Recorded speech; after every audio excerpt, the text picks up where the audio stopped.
Hello friends, मैं अंबिका कुमारी और आप देख रहे हैं लेट्स लर्न विथ अंबिका। तो आज हम भाषा विज्ञान की अपनी दूसरी क्लास में आगे बढ़ रहे हैं। तो कल हमने बहुत कुछ देखा था और आज हम बात करें तो खड़ी बोली हिंदी का विकास हम आज देखने वाले हैं। तो इसको देखने से पहले जो हमने अपने प्रीवियस क्लास में जो हमने देखा था उसको हम एक बार रिवीज़न कर लेंगे ताकि जो चीज़ें हमने की हुई हैं वो भी हमारे दिमाग में बैठा रहे। तो सबसे पहले जो है हम यहाँ पे आपको ये सारी चीज़ें हमने कर ली थी, तो ये मैं आपको दिखा देती हूँ। एक बार आप इसको देख लीजिए कि पूरा यहाँ पे भाषा विज्ञान में हम क्या सारी चीज़ें करने वाले हैं। तो कल हमने पूरा इसको कंप्लीट किया था प्रीवियस क्लास में अपने, ठीक है। और इस क्रम में अगर हम देखें तो भाषा का विकास और भाषा परिवार को हमने बहुत अच्छे से समझा था। प्राचीन भारतीय आर्य भाषा, मध्यकालीन भारतीय आर्य भाषा और आधुनिक भारतीय आर्य भाषा। तो आज हम जो समझेंगे वो है खड़ी बोली में हिंदी का विकास, जो हमारे साहित्यिक रूप में हम पढ़ते हैं। भारतेंदु, पूर्व युग, द्विवेदी युग, प्रगतिवाद, ये सभी चीज़ें हम देखने वाले हैं, ठीक है। आपको ये डेट भी अच्छे से याद रखना है क्योंकि यहाँ से भी आपका एक प्रश्न बन जाता है।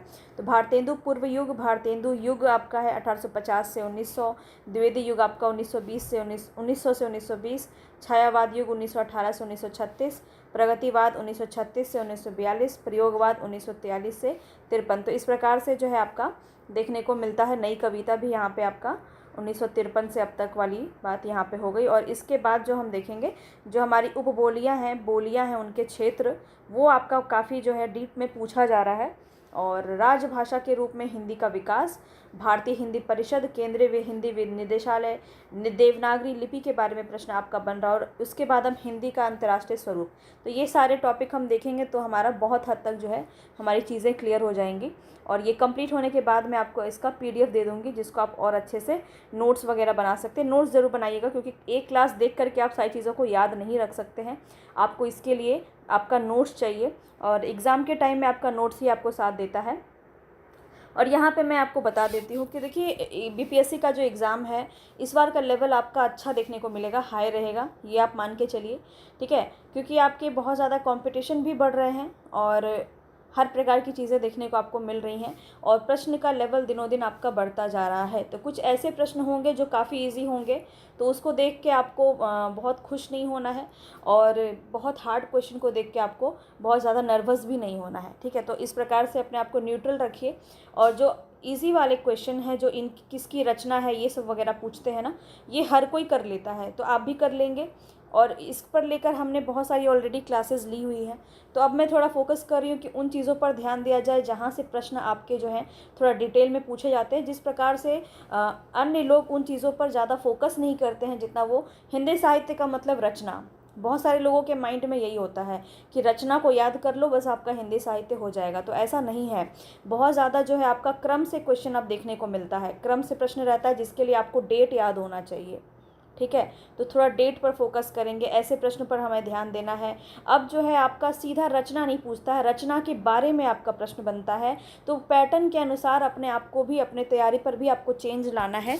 और जैसे कि कोई भी रचना है तो उसकी कथा वस्तु पूछ ली जाती है, उसका पात्र पूछ लिया जाता है, ठीक है। तो उससे संबंधित और भी कोई अन्य प्रश्न जो आपके बनने लगे हैं ज़्यादातर अब देखा जाए तो वो प्रश्न है जो आदमी आपको जो है 1-2 मार्क्स से आपके मार्क्स को, आपके जॉब को आपसे दूर कर देता है। तो वो सारी चीज़ों पर हमें ज़्यादा फोकस करना है, ठीक है। फिर इसके बाद अगर हम देखें, पत्रिका से संबंधित प्रश्न बहुत पूछे जा रहे हैं। अब पत्रिका हो गया, पुरस्कार हो गया, तो इस पर भी आपको ध्यान केंद्रित करना है। सिर्फ आपको ये याद नहीं करना है कि चलो 2-4 हमें याद है यामा को किसने दिया, यामा किसकी रचना है, इसको कब ज्ञानपीठ पुरस्कार मिला, इतने से काम नहीं चलेगा। तो आपको डेट पता होना चाहिए, पत्रिका में आपको जगह पता होनी चाहिए कि कहाँ से कौन सी पत्रिका लॉन्च हुई थी। तो इस प्रकार से थोड़ा सा आपको जो है एग्ज़ाम का जो लेवल है उसके अकॉर्डिंग अपनी तैयारी को भी थोड़ा सा लेवल को आपका इंक्रीज़ करना होगा, ठीक है। तब जो है आप इस एग्ज़ाम को अच्छे से भेद पाएंगे और अपने एक सीट को हासिल कर पाएंगे। तो इसी क्रम में हम आगे बढ़ेंगे और भाषा विज्ञान जो है एक उभर के सामने आ रहा है आप सभी के सामने, जहाँ से प्रश्न जो है अब आपका ज़्यादातर देखने को मिल रहा है। तो यहाँ से राष्ट्रभाषा हो गया, देवनागरी लिपि हो गया, यहाँ से प्रश्न आपका बन रहा है जो बहुत ज़्यादा ध्यान लोग नहीं देते हैं, लेकिन यहाँ से क्वेश्चन आपका ज़रूर बनता है। तो इसीलिए मैं सबसे पहले आपको यहाँ पे भाषा विज्ञान ही करा रही हूँ। समय हमारे पास है तो हम अच्छे से एक एक दिन जो है कुछ नया सीखेंगे और अच्छे से चीज़ों को देखते हुए चलेंगे, ठीक है। तो इसीलिए अगर आप मेरे चैनल पर नए हैं तो सब्सक्राइब ज़रूर कर लीजिएगा, ताकि मेरे सारे वीडियोस का नोटिफिकेशन आपको समय पे मिल पाए। और पसंद आ रहा है तो लाइक शेयर आप कर ही देते हैं। चलिए हम अब यहाँ पे जो है कल जो हमने देखा है उसको एक बार हम यहाँ पे रिवीजन कर लेते हैं। हिंदी भाषा का विकास और भाषा परिवार हमने देखा था, जिसमें हमने क्रम देखा। सबसे पहले संस्कृत आता है, फिर पाली आता है, फिर प्राकृत आता है, अभ्रंश आता है, अभ्रंश के बाद अवहट आता है और अवहट से फिर हिंदी का विकास होता है। इस प्रकार से विश्व की 3000 भाषाओं को मुख्यतः 13 भाषा परिवार में बांटा गया है। ये सभी प्रश्न आपके बन चुके हैं, तो इसको आपको बहुत अच्छे से ध्यान में रखना है। यहाँ पे प्रश्न आपका बन सकता है कि किस प्रकार का भाषा, निम्न में से कौन सा भाषा परिवार के अंतर्गत आता है। तो ये सभी नाम भी आपको ध्यान में रखना है। द्रविड़, चीनी, सेमेटिक जो है देखने को मिला है, ये आपका ऑप्शन में देखने को मिला है। सूडानी मिला है, ठीक है। बुशमैन भी आपका ऑप्शन में मिला है। तो आपको पता होगा तभी आप इसका आंसर कर पाएंगे। तो ये सारे नाम आपको ध्यान में रखने हैं। भारोपीय, द्रविड़, चीनी, सेमेटिक, हेमेटिक, आग्नेय, Ural, Altaic, Bantu, Red Indian, Caucasus, सुडानी, जापानी, कोरियाई और बुशमैन, ठीक है। लेकिन अब भारत में पूछा जाए तो भारत में कितने भाषा परिवार है? मोस्ट इंपॉर्टेंट फैक्ट 4 हैं। ये भी आपको ध्यान रखना है। कौन कौन? भारोपीय, द्रविड़, आस्ट्रिक और चीनी तिब्बती। तो ये सभी आपके जो है पॉइंट काफ़ी ज़्यादा एग्जाम में पूछे जाते हैं और पूछे भी गए हैं, तो इसलिए इसको आपको ध्यान देना है। भारोपीय सबसे बड़ा आपका भाषा परिवार है और चीनी तिब्बती सबसे छोटा। ये भी आपको ध्यान रखना है। कितना % है ये भी आप जो है नोट ज़रूर कर लीजिएगा। अब भारतीय आर्य भाषा जो है वो किसके अंदर आता है? आपका भारतीय ईरानी शाखा के अंदर आता है। ये इसकी उप शाखा है। ये सब बात मैं आपको बता चुकी हूँ। आकृति या रूप के आधार पर वियोगात्मक या विश्लिष्ट या श्लिष्ट भाषा भी जो है हिंदी को कहा जाता है। ये सब हमने देख लिया था। आंकड़ा के अनुसार देखा जाए तो हिंदी मातृभाषा है। 43.63% जो है यहाँ पे लोग मातृभाषा जो है हिंदी के रूप में प्रयोग करते हैं। ये आंकड़ा है आपका 2011 की जनगणना के अनुसार। इसके बाद हमने भारतीय आर्य भाषाओं को देखा था, जहाँ पे हमने तीनों को अच्छे से समझा कि प्राचीन भारतीय आर्य भाषा आपका 1500 ईसा पूर्व से 500 ईसा पूर्व है। वैदिक और लौकिक संस्कृत है। मध्यकालीन में आपका 500 से 1000 ईस्वी है। तो ये आपको बहुत अच्छे से याद रखना है। अभी आपको बहुत इजी लग रहा होगा, लेकिन ये प्रश्न आपका बन जाता है और अच्छे लोग इसका आंसर नहीं दे पाते। तो ध्यान रखेंगे, मध्यकालीन भारतीय आर्य भाषा के अंदर आपका पाली आता है, प्राकृत आता है, अभ्रंश आता है। बिल्कुल भी कोई कन्फ्यूज़न आपके माइंड में होनी ही नहीं चाहिए। अब देखिए, आधुनिक भारतीय आर्य भाषा जो है ये 1000 ईस्वी से अब तक की भाषा इसमें शामिल की गई, जहाँ पे आपकी हिंदी की बोलियाँ यहाँ पर देखने को मिलती है। इसके बाद हमने सभी को अच्छे से डिटेल में समझा। प्राचीन भारतीय आर्य भाषा के अंदर आपका समय होता है, जिसमें वैदिक और संस्कृत 2 भागों में बांटा जाता है। और यहाँ पे आपका सबसे इम्पॉर्टेंट जो बात है वो ये है कि जो आपके वेद हैं 4, तो वो आपके इसके अंदर आते हैं, वैदिक संस्कृत के अंदर आते हैं। ऋग्वेद, यजुर्वेद, सामवेद और अथर्ववेद, ब्राह्मण, आरण्यक और उपनिषद आपका एग्जाम में ऑलरेडी पूछा गया है, तो ध्यान रखेंगे। ये उपनिषद भी आपका वैदिक संस्कृत के अंदर आता है, ध्यान रखेंगे, बहुत ज़्यादा इंपॉर्टेंट है। और पाणिनि द्वारा छांदस नाम प्रयुक्त किया गया है। ये छांदस भी आपका पूछा जाता है, किसकी रचना है, किसके द्वारा लिखा गया है। तो ये सभी आपको बातें ध्यान में रखनी है। इसके बाद देखिए, लौकिक संस्कृत को हमने जाना। इसमें हमने देखा कि पाणिनि के अष्टाध्यायी, वाल्मीकि के रामायण, वेदकृत, महाभारत, पुराण, ये सभी जो रचनाएं हैं ये आपके लौकिक के अंदर आते हैं, लौकिक संस्कृत के अंदर आते हैं। मोस्ट इंपॉर्टेंट फैक्ट यहाँ पे आपको ये ध्यान में रखना है। और पाणिनि ने इसे संस्कृत भाषा कहा था, किसे? लौकिक संस्कृत को। ये भी पॉइंट आपको नोट करना है। तो जो छोटा पूरा आपको कहानी नहीं लिखना है, छोटा छोटा नोट्स आपको बनाना है, जो इम्पॉर्टेंट है, बस उतना ही। फिर हमने मध्यकालीन भाषा देखा, जहाँ पे हमने पहले इसके समय को देखा। 500 ईसा पूर्व से 1000 ईस्वी तक इसका समय माना जाता है और ये आपका पूछा जाता है, तो इसको आप याद रखेंगे अच्छे से, ठीक है। पाली है, प्राकृत है और अभ्रंश है। ये 3 है आपका मध्यकालीन भारतीय आर्य भाषा के अंदर। और यहाँ पे 500 ईसा पूर्व में जो है 1 ईस्वी तक माना गया है पाली को। पाली प्रथम प्राकृत इसको कहा जाता है। ये क्वेश्चन भी आपका बन सकता है, ध्यान रखेंगे। पाली को प्रथम प्राकृत कहा जाता है और भारत की प्रथम देश भाषा जो थी, देश भाषा, वो पाली ही थी। ये भी आपको याद रखना है। और सबसे इम्पॉर्टेंट जो यहाँ से क्वेश्चन बनता है आपका, वो बनता है कि बौद्ध साहित्य की रचना किस भाषा में हुई? तो पाली भाषा में हुई। ये आपको बहुत अच्छे से समझ में आना चाहिए। और इसके बाद जो है यहाँ पे मागधी भाषा इसी को कहा जाता है, पाली भाषा को, ठीक है, जो आगे चल के आपका मागधी फिर अभ्रंश में आपका विकसित हुआ था। तो ये सब हमने यहाँ पे देखा था। फिर हमने देखा था प्राकृत में हमने क्या देखा कि सौरसेनी, पैसाची, ब्राचड, महाराष्ट्री, मागधी और अर्धमागधी नामक बोलियां यहाँ पे विकसित हुई थी। तो ये आपको अपभ्रंश के अंदर नहीं लगाना है, ये आपके प्राकृत में ही विकसित हुई थी, जिसे हम और प्राकृत को हम द्वितीय प्राकृत भी कहते हैं, ये भी आपको मैंने बताया था।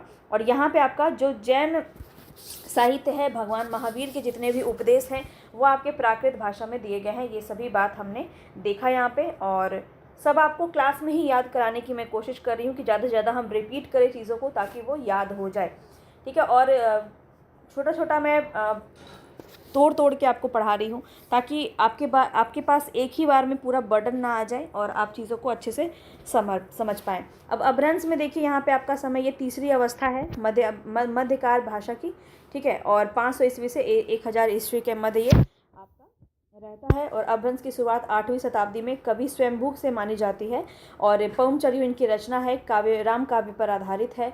और अपभ्रंश का वाल्मीकि भी जो स्वयंभू को कहा जाता है, ये भी पॉइंट आपको ध्यान में रखना है। अब हम यहाँ पर अगर देखें तो किसने क्या कहा था, ये प्रश्न आपका बहुत बनता है। मैंने आपको जोर दे के बताया था कि अपभ्रंश और पुरानी हिंदी के मध्य का जो समय है वो आपका क्या कहलाता है, संक्रांति काल कहलाता है। मोस्ट इंपॉर्टेंट ये आप इसको छोड़ नहीं सकते हैं, बहुत ही ये इंपॉर्टेंट है। कवि धनपाल द्वारा रचित है भविष्यत कहा, ये अपभ्रंश का प्रथम प्रबंध काव्य है, ये भी बात आपको ध्यान में रखना है।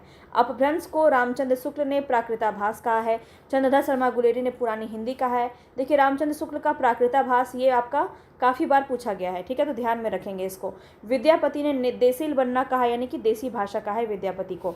इस भाषा के प्रमुख रचनाकार कौन है, विद्यापति, कीर्तिलता इनकी रचना है, ठीक है। रोड़ा कवि की राउरवेल और दामोदर पंडित की उक्ति व्यक्ति प्रकरण ये और अब्दुल रहमान का संदेश रासक, ये सभी जो है इस भाषा के प्रमुख रचनाकार हैं, ये भी आपको ध्यान में रखना है। और अपभ्रंश की उत्तरकालीन अवस्था को अवहट कहते हैं, ये भी आपका इंपॉर्टेंट पॉइंट है जहाँ से प्रश्न आपका बनता है। और ये 900 ईस्वी से 1000 ईस्वी तक ये माना जाता है। और दामोदर पंडित, अब्दुल रहमान, विद्यापति इन सभी ने अपनी भाषा को अवहट बताया है, तो ये सभी अवहट भाषा में रचित हैं, ये बात आपको ध्यान रखना। इसके बाद हमने आधुनिक भारतीय आर्य भाषा को समझा था, जिसके अंदर हमने जाना कि ये भी आपका 3 प्रकार से होता है, प्राचीन हिंदी, मध्यकालीन हिंदी और आधुनिक हिंदी, ठीक है। और इसका डेट भी आपको यहाँ पे ध्यान रखना है, 1000 ईस्वी से 1400 ईस्वी तक प्राचीन हिंदी, मध्यकालीन हिंदी से आपका 1400 ईस्वी से 1850 ईस्वी तक आपका मध्यकालीन है, और आधुनिक हिंदी जो है वो 1850 ईस्वी से अब तक है, ठीक है। तो ये आपको ध्यान यहाँ पे रखना है। अब जो है ये आपका काफ़ी ज़्यादा पूछा जाता है, मोस्ट इंपॉर्टेंट क्वेश्चन यहाँ से बनता है कि सौरसेनी अपभ्रंश जो है ये इसके अंदर कौन कौन सी आपकी भारतीय भाषाएं विकसित हुई, आधुनिक भाषाएं कौन सी विकसित हुई। तो सौरसेनी के अंदर आपका पश्चिमी हिंदी, राजस्थानी और गुजराती भाषा विकसित हुई है। अर्धमागधी अपभ्रंश के अंदर पूर्वी हिंदी विकसित हुई है, ठीक है। और मागधी अपभ्रंश के अंदर आपका बिहारी, बांग्ला, उड़िया, असमिया ये काफ़ी ज़्यादा पूछा जाता है, इसको आप बिल्कुल भी स्किप नहीं कर सकते हैं क्योंकि अपभ्रंश से आपका जो अगर प्रश्न बनेगा तो यहाँ से बनेगा, ठीक है। खस उपभ्रंश जो है वहाँ पे पहाड़ी हो जाएगा। ब्राचट अपभ्रंश में पंजाबी और सिंधी ये दोनों ही पूछे गए हैं, ध्यान रखेंगे। महाराष्ट्रीय अपभ्रंश में मराठी। तो इस प्रकार से ये सारी चीज़ें आपको पता होनी चाहिए, यहाँ से प्रश्न आपका बनता है। अब ये जो है ना आपका ये सभी बोलियाँ हैं, पश्चिमी हिंदी, पूर्वी हिंदी, ये सब हम डिटेल में आगे देखेंगे, ठीक है। यहाँ पे सिर्फ हमने ये जाना कि अपभ्रंश कौन से अपभ्रंश से कौन सी आपकी भाषाएं विकसित हुई हैं, ठीक है। अब जो है हिंदी का व्युत्पत्ति शब्द हमने यहाँ पे देखा किस प्रकार से पहले हिंद होता है, उसके बाद सिंध होता है, उसके बाद वो हिंद में प्रचलित होता है। इस प्रकार से आपने देखा हिंदी भाषा किस प्रकार से आपकी सामने आती है। और यहाँ पे हमने ये भी देखा कि बहुत सारे लोग जो है भाषा को भाखा कहते थे उस समय पे, और ये कुछ इनकी प्रचलित जो है यहाँ पे कथन है जहाँ से प्रश्न भी पूछा जाता है। कबीर की रचना है संस्कृत है कूप जल भाखा बहता नीर, ये काफ़ी ज़्यादा पूछा जाता है। लिखी भाखा चौपाई कहे, ये जैसे की है। भाखा भनित मोरी मोरी मथि थोरी, ये पंक्ति आप ज़रूर लिख लीजिएगा क्योंकि आपके एग्ज़ाम में पूछा जाता है। तो ये एक नज़र आप अगर रोज़ थोड़ा थोड़ा देख लिया करें तो आपका जो है अच्छे से रिवीजन हो जाएगा। अब अमीर खुसरो जो है ये हिंदी और हिंदवी शब्द का प्रयोग इन्होंने सबसे पहले किया था, ये बात आपको ध्यान रखना है। और खुसरो के ही समय में हिंदी और हिंदवी शब्द जो है मध्य देश की भाषा के रूप में प्रचलित हुआ था। और एक क्वेश्चन आपका बहुत ज़्यादा पूछा जाता है, वो क्या है, तो खलिक बारी इनकी रचना है जो फारसी हिंदी कोश है, ये काफ़ी पूछा गया है, ठीक है। और ये इन्होंने क्यों लिखी थी, गयासुद्दीन तुगलक के बेटे को हिंदी या हिंदवी की शिक्षा देने के लिए इन्होंने ये रचना की थी। और इस ग्रंथ के में भाषा के अर्थ में हिंदवी शब्द का प्रयोग 30 बार हुआ है, हिंदी शब्द का प्रयोग 5 बार हुआ है। अब ये आपका ना काफ़ी इंपॉर्टेंट है, तो इसको आप जान लीजिए कि हिंदी शब्द का प्राचीनतम प्रयोग, सबसे पुराना प्रयोग, प्राचीनतम पूछा जा रहा है, ठीक है। तो हिंदी शब्द का प्राचीनतम प्रयोग कहाँ मिलता है? सफरुद्दीन के जफरनामा में मिलता है। ये आपका प्रश्न बहुत इंपॉर्टेंट है, पूछा जा सकता है। ठीक है, तो ये सभी बातें हमने देखी थी और आज जो है हम खड़ी बोली से यहाँ पे स्टार्ट करेंगे। तो लगभग यहाँ पे हमने 10 मिनट में सभी चीज़ों को पहले हमने अच्छे से रिवीजन कर लिया ताकि आपको रिलेट हो पाए और आपको लगे कि ये चीज़ें हमने पढ़ी थी। और पहले आप जो है क्लास में वीडियो को आपको पहले देखना है, ये काफ़ी इंपॉर्टेंट है। अब देखिए यहाँ पे जितने भी युग हैं उससे संबंधित जो भी आपके इंपॉर्टेंट प्रश्न बनते हैं वो आपको यहाँ पे देखने हैं। अब यहाँ पे खड़ी बोली हिंदी का विकास मुख्य रूप से निम्न युगों में आपको देखने को मिलता है। तो ये युग कौन से हैं? सबसे पहले हम देखेंगे भारतेंदु पूर्व युग। तो भारतेंदु से पहले का जो युग है वो 1800 से 1850 ईस्वी है। ये डेट आपका पूछा जाता है। इस बार बिहार स्टेट में भी आपका ये डेट पूछा गया है। किसका पूछा गया था? शायद प्रगतिवाद का आपका पूछा गया था।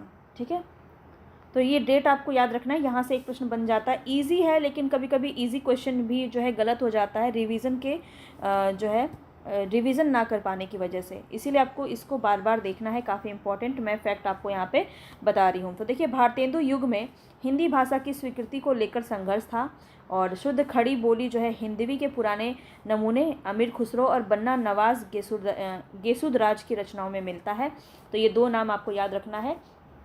शुद्ध खड़ी बोली की बात की जा रही है, अमीर खुसरो और बंदा नवाज गेसुदराज, ठीक है, इनकी रचनाओं में मिलता है। हिंदी का वास्तविक आरंभ जो है वो 1000 ईस्वी से माना जाता है। तब से आज तक के समय को 3 काल में विभाजित किया गया, आदिकाल, मध्यकाल और आधुनिक काल। यहाँ पे आधुनिक काल की बात की जा रही है। पहले तो ये आप ध्यान में रखेंगे जो हमने अभी स्टार्टिंग में देखा था। तो 1000 से 1400 ईस्वी तक आपका आदिकाल है, मध्यकाल आपका 1400 से 1800 ईस्वी तक है। यहाँ पे भाषा के दृष्टि से हो रहा है, साहित्य को इससे ना जोड़ें, ठीक है। अब यहाँ पे देखिए सबसे इम्पॉर्टेंट बात क्या है, तो हिंदी के विकास में सर्वप्रथम जो है फोर्ट विलियम कॉलेज कलकत्ता का योगदान रहा है। ये प्रश्न आपका बहुत ज़्यादा बनता है, तो ध्यान रखेंगे, काफ़ी इंपॉर्टेंट रहेगा ये फैक्ट आपका। और इसको जो है जो मैं हाईलाइट करते हुए चल रही हूँ ये आपको नोट भी करने हैं। तो हिंदी के विकास में सर्वप्रथम फोर्ट विलियम कॉलेज कलकत्ता का योगदान रहा और इसके आचार्य कौन थे? George Gilchrist. ये आपका एग्जाम में पूछा जाता है, कौन निम्नलिखित में से कौन फोर्ट विलियम कॉलेज से संबंधित है, कौन नहीं है, तो ये आपका प्रश्न बनता है। तो जॉन गिलक्राइस्ट जो हैं यहाँ पे, ये आपको ध्यान रखना है कि भारतीय आर्य भाषाओं का अध्ययन इन्होंने किया। ईस्ट इंडिया कंपनी के प्रशासकों को हिंदी सिखाने के लिए इन्होंने एक व्याकरण और एक शब्दकोश की रचना की थी। ये बात आपको ध्यान रखना है जॉन गिलक्राइस्ट के बारे में, ठीक है। भारतीय भाषाओं का अध्ययन किया इन्होंने और ईस्ट इंडिया कंपनी के प्रशासकों को हिंदी सिखाने के लिए इन्होंने एक व्याकरण और शब्दकोश का इन्होंने रचना किया। अब गिलक्राइस्ट की देख रेख में हिंदी में अनेक पुस्तकों के अनुवाद और मौलिक रचनाएं भी प्रकाशित हुई। इसी संदर्भ में एक बहुत प्रसिद्ध नाम है इंसा अल्लाह खां, लल्लू लाल, सदल मिश्र और सदा सुखलाल का योगदान यहाँ पे सबसे ज़्यादा देखने को मिलता है। तो ये आपको जो है बहुत ज़्यादा ऑप्शन में भी देखने को मिलेगा, ध्यान रखेंगे। ये सब जो है ये चारों आपके इसमें विशेष योगदान निभाते हैं। इंसा अल्लाह खां, अब इनको सबको हम पढ़ेंगे अभी डिटेल में, ध्यान से समझना है आपको। तो यहाँ से प्रश्न आपका डेफिनेटली बनता है, ठीक है, तो बिल्कुल भी स्किप नहीं करेंगे, ध्यान से आपको एक एक चीज़ें यहाँ पे बताई जा रही है। तो इंसा अल्लाह खां ने रानी केतकी की कहानी ठेठ बोलचाल की भाषा में लिखी, ये भी पॉइंट आपको ध्यान रखना। देखिए क्वेश्चन जो है ना, पैटर्न को समझते हुए आपको तैयारी करनी है। तो क्वेश्चन का पैटर्न आप देख रहे हैं कि अब आपको ऐसे नहीं पूछेगा कि निम्न में से इंसा अल्लाह खां की कहानी कौन सी है, रानी केतकी की कहानी, और भी कुछ 2-4 ऑप्शन दे दिया जाएगा। ऐसे प्रश्न के दिन गए, ठीक है। ऐसे कुछ ही प्रश्न आपको मिलेंगे जो ईजी फॉर्म में होंगे और वो सब कोई कर लेगा, आप भी कर लोगे निश्चित रूप से, ठीक है। तो आपको ये ध्यान रखना है कि ये ठेठ बोलचाल की भाषा में लिखी गई है। लल्लू लाल की 14 रचनाएं बताई गई हैं, ये भी ध्यान रखेंगे। प्रेम सागर उनकी सबसे प्रसिद्ध कृति है, ये बहुत बार आपका पूछा जाता है। प्रेम सागर किसकी रचना है? लल्लू लाल की रचना है। तो आपको ना यहाँ पे बिल्कुल भी कंफ्यूज नहीं होना है, ध्यान से समझेंगे। सदल मिश्र की रचना कौन सी है? नासिकेतोपाख्यान, ये भी आपका बहुत पूछा जाता है। 1803 ईस्वी में ये रचित है। नासिकेतोपाख्यान किसकी रचना है? सदल मिश्र की है। ये सब आपको पॉइंट नोट करने हैं, ठीक है। अध्यात्म रामायण और रामचरित की रचना जो है इन्होंने ही की है, सदल मिश्र ने ही की है, अध्यात्म रामायण और रामचरित्र, ठीक है। तो नासिकेतोपाख्यान, अध्यात्म रामायण और रामचरित्र, ये 3 रचना आपके सदल मिश्र की है। सदा सुखलाल की बात करें तो इन्होंने अपनी सहयोगियों की तुलना में कम लिखा है और इनकी सबसे प्रचलित रचना कौन सी है? सुख सागर। तो सदा सुखलाल से याद रख लेना सुख सागर, ठीक है। सुख सागर की रचना इन्होंने की है। ये आपका काफ़ी डिटेल में ये क्वेश्चन आपका पूछा जाता है, ध्यान रखेंगे। अब हम आगे देखते हैं। तो हिंदी के विकास में पत्र पत्रिकाओं का भी महत्वपूर्ण योगदान रहा था, जिसमें भारतेंदु पूर्व काल में, ये भारतेंदु के पूर्व काल की बात की जा रही है अभी, तो उसके उपलक्ष्य में हम देख रहे हैं ये सभी चीज़ें। तो हिंदी का पहला समाचार पत्र कौन था? उदयनमार्तन, 1826 ईस्वी में कलकत्ता से प्रकाशित हुआ। ये सभी पॉइंट आपको याद रखने हैं, डेट याद रखना है और प्रकाशन कहाँ से हुआ ये भी आपको याद रखना है, क्योंकि यहाँ से प्रश्न बहुत बनता है, बिल्कुल भी आपको स्किप नहीं करना है, इसको याद करना है। याद कैसे होगा? ये क्वेश्चन आप सभी का बहुत कॉमन होता है कि मैम इतना सब कुछ याद कैसे होगा। सिर्फ एक ही तरीका है, रिवीजन, ठीक है। 2 बार 3 बार आप वीडियो को देखिए, सभी चीज़ें आपको याद हो जाएंगी, बिल्कुल कहानी की तरह याद हो जाएंगी। इसके बाद ये हुआ था, इसके बाद ये, सभी चीज़ें याद हो जाती है। आपका दिमाग बहुत ही शक्तिशाली है, तो उसका प्रयोग कीजिए। तो उदयनमार्तन जो है 1826 ईस्वी में कलकत्ता से प्रकाशित हुआ। 1828 ईस्वी में कलकत्ता से बंगदूत का प्रकाशन हुआ, तो ये भी आपका कलकत्ता से ही होता है, ये भी ध्यान रखेंगे। और जिसे 1829 ईस्वी में सरकार ने बंद करवा दिया था, तो ये भी फैक्ट आपका पूछा जा सकता है, तो ध्यान रखेंगे। बंगदूत का प्रकाशन 1828 में हुआ था, ठीक है। आगे बढ़ते हैं नेक्स्ट क्वेश्चन पे। भारतेंदु पूर्व युग के 2 प्रसिद्ध लेखक थे, कौन कौन? तो राजा शिव प्रसाद सितारे हिंद और राजा लक्ष्मण सिंह। यहाँ से भी प्रश्न आपके बहुत ज़्यादा बने हैं और सुनने में ये भी आया है कि यहाँ राजा लक्ष्मण सिंह से तो इस बार भी आपका क्वेश्चन देखने को मिला था बिहार स्टेट में, ठीक है। तो राजा लक्ष्मण सिंह आपका काफ़ी इंपॉर्टेंट है, इनकी जो पत्रिका है ये भी आपका बहुत अच्छा से पूछा जाता है। तो राजा शिव प्रसाद ने हिंदी में उर्दू शैली का प्रयोग किया है, हिंदी में उर्दू शैली का प्रयोग किया, और राजा लक्ष्मण सिंह ने हिंदी के विशुद्ध संस्कृत निष्ठ रूप का प्रयोग किया है। तो ये बहुत ही ज़्यादा इंपॉर्टेंट है। आगे हम इसकी रचनाओं इनकी पत्रिका को भी देखेंगे, बिल्कुल आपको एक एक चीज़ बताई जा रही है, तो ध्यान से बस आपको नोट करना है। तो भारतेंदु पूर्व युग जो है यहाँ पे 2 प्रसिद्ध लेखक थे, कौन कौन? शिव, ये कलर आई थिंक आपको थोड़ा सा आँख पे खटकेगा, तो मैं पुनः रेड पे आ जाती हूँ, ठीक है। तो ये चीज़ें आपको ध्यान रखनी है। राजा शिव प्रसाद सितारे हिंद और राजा लक्ष्मण सिंह, ये 2 थे। और ये ध्यान रखना है, शिव प्रसाद सितारे हिंद जो है वो हिंदी में उर्दू शैली का प्रयोग करते थे, और राजा लक्ष्मण सिंह जो है वो विशुद्ध संस्कृत निष्ठ रूप का प्रयोग करते थे हिंदी में, ठीक है। आगे बढ़ो, आगे क्या है? राजा शिव प्रसाद सितारे हिंद ने अखबार बनारस 1844 ईस्वी में प्रकाशन आरंभ किया। इसकी भाषा हिंदुस्तानी थी, बहुत ज़्यादा इंपॉर्टेंट है, याद रखेंगे। हिंदुस्तानी भाषा किसे कहते हैं? जहाँ पे आपका हिंदू मिश्रित भाषा होती है, ठीक है। ज़्यादातर कहा जाता है जो उर्दू फारसी वाले शब्द होते हैं, उर्दू शब्द होते हैं विशेष रूप से, वो आपके हिंदुस्तानी में कहे जाते हैं, ठीक है। तो इसकी उर्दू शैली के विरोध में सुधाकर पत्र का प्रकाशन आरंभ किया गया था। तो ये भी आपको ध्यान रखना है कि बनारस अखबार जो है इसके विरोध में कौन सी पत्रिका का प्रकाशन किया गया? सुधाकर पत्र का प्रकाशन आरंभ किया गया था। इसी क्रम में कलकत्ता से समाचार सुधा वर्षन जो है ये भी आता है 1854 में, और ये दैनिक प्रकाशन आरंभ होता है। पंजाब से नवीन चंद्र राय जो है ये ज्ञान प्रकाशनी पत्रिका भी निकालते हैं। तो ये आपको ना मुझे बताना है कि समाचार सुधा वर्षन जो है काफ़ी इंपॉर्टेंट है ये वाला, तो ये किसकी पत्रिका है, किसकी पत्रिका, ये मुझे आप बताएंगे। चलिए आगे बढ़ते हैं। राजा शिव प्रसाद सितारे हिंद ने विद्यालय के लिए अनेक पाठ्य पुस्तक की रचना करके हिंदी के विकास और प्रचार में योगदान दिया है। अब राजा लक्ष्मण सिंह की बात करें तो 1861 ईस्वी में आगरा से प्रजा हितैषी नामक समाचार पत्र प्रकाशित किया था। यही प्रश्न आपका पूछा गया है, तो ये आपको ध्यान रखना है, ठीक है। ठीक है, तो ये आपका बहुत ज़्यादा इंपॉर्टेंट है, काफ़ी बार पूछा जाता है। प्रजा हितैषी किसकी रचना है? राजा लक्ष्मण सिंह की। कैसे याद रखेंगे? देखिए, याद रखने के लिए तो आपका सबसे इम्पॉर्टेंट है कि आप इसको बार बार रिवीजन करें। कई बार जो है चीज़ें आपके दिमाग में क्लिक हो जाती हैं कि आप उसको किसी चीज़ से जोड़ लेते हैं। तो प्रजा का हितैषी कौन होता है? राजा होता है। आप ऐसे याद रख सकते हो। तो राजा लक्ष्मण सिंह जो है वो, या आप जैसे ही देखेंगे ना एग्जाम में वैसे ही आपको याद आ जाएगा प्रजा हितैषी। तो प्रजा का हितैषी कौन होता है? राजा होता है। तो यहाँ पे क्योंकि प्रजा लिखा है तो प्रजा से आपको राजा याद आ जाएगा, तो राजा लक्ष्मण सिंह। ठीक है, तो इस प्रकार से भी आप याद रख सकते हैं। इन्होंने संस्कृत गर्भित शुद्ध हिंदी का प्रचार प्रसार किया, ये भी बात आपको ध्यान रखना है। तो पूछा जाता है कि वे कौन है जिन्होंने संस्कृत निष्ठ शब्दों का प्रयोग किया हिंदी का प्रचार प्रसार करने में। तो राजा लक्ष्मण सिंह का नाम लिया जाता है। और उर्दू में अगर पूछा जाए तो सितारे हिंद। ठीक है, ध्यान रखेंगे, ये दोनों पॉइंट आपका काफ़ी इंपॉर्टेंट है। राजा लक्ष्मण सिंह ने शकुंतला नाटक का अनुवाद संस्कृत से खड़ी बोली में किया है, ये भी काफ़ी इंपॉर्टेंट है। शकुंतला नाटक बहुत ज़्यादा पूछा जाता है, तो इसका अनुवाद जो है संस्कृत से खड़ी बोली में किन्होंने किया है? राजा लक्ष्मण सिंह ने।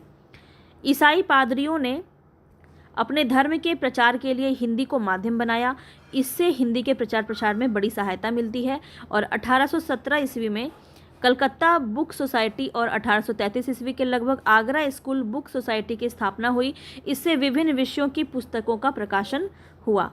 तो यहाँ पे कलकत्ता बुक सोसाइटी और आगरा स्कूल बुक सोसाइटी की भी स्थापना इसी क्रम में आपकी देखने को मिलती है। इसके बाद हमारा आता है भारतेंदु युग। भारतेंदु युग में आप ध्यान रखेंगे कि भारतेंदु हरिश्चंद्र जो है, इन्हीं को आधुनिकता का प्रवर्तक साहित्यकार माना जाता है। और इनका समय याद रखेंगे 1850 से 1900 ईस्वी। ये बहुत ज़्यादा इंपॉर्टेंट है। ठीक है, इजी है पर गलत भी हो जाता है, तो ये बिल्कुल आपको गलत नहीं करना है, अच्छे से ध्यान से इसको समझेंगे। इन्होंने हिंदी की विभिन्न विधाओं में साहित्य सृजन किया है। और 1850 ईस्वी में से लेकर के 1900 ईस्वी तक की अवधि को भारतेंदु युग कहते हैं। इस युग में हिंदी के गद्य की बहुमुखी रूप का सूत्रपात हुआ। गद्य की रचना के लिए खड़ी बोली को माध्यम के रूप में अपनाया गया था। और यहाँ पे बहुत सारे एनालिसिस में देख रही थी, बहुत सारे वीडियो में देख रही थी, तो इससे मुझे पता चला कि इस बार का जो एग्ज़ाम था उसमें यहाँ से भाषा साहित्य से आपके प्रश्न बहुत बने थे।